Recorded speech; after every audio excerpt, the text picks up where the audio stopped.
سازمان حامی حقوق انسان امنیستی اینترنشنال که قرارگاهش در شهر لندن می باشد از روسیه دعوت کرده است که فوراً دسترسی به سامانه خبرگزاری فرگان نیوز را برقرار کند. روز 2 اکتبر رئیس بخش روسی امنیستی اینترنشنال ناتالیا زویاگینا این عمل را حمله به آزادی بیان نامید.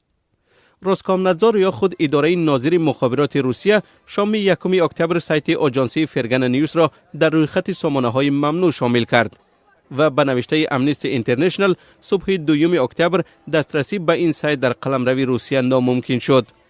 فرگان نیوز یکی از آژانس‌های خبری پیشقدم روسبان در بازتاب حوادث آسیای مرکزی می باشد. کارمندان آژانسی میگویند که از روسکامنادزور هیچ هشداری درباره پایمال نمودن قانون‌ها دسترس نکردند. در گذشته 5 جمهوری آسیای مرکزی بارها دسترسی به این سایت را منع و یا محدود کرده بودند. فعلا فقط ترکمنستان دسترسی به این سایت را مسدود کرده بود. در 4 جمهوری دیگر آسیای مرکزی فرگان نیوز به مشکلی باز می شود. روسکامنادزور خدمات ناظر عرصه مخابرات در روسیه ماه اوگوست امسال دسترسی به سامانه آژانسی اطلاعاتی آزیا پلیس را نیز در قلمرو این کشور بسته بود. مقامات روسیه آن وقت نیز دلیل چنین اقدام خود را رسانه‌ای نکردند، ولی مسئولان خبرگزاری گفته بودند که به احتمال زیاد روسیه از نشر خبری خودکشی یک زن در خوجند نگران شده آنها را به تبلیغ آنچه در حدود روسیه منع است متهم کرده است.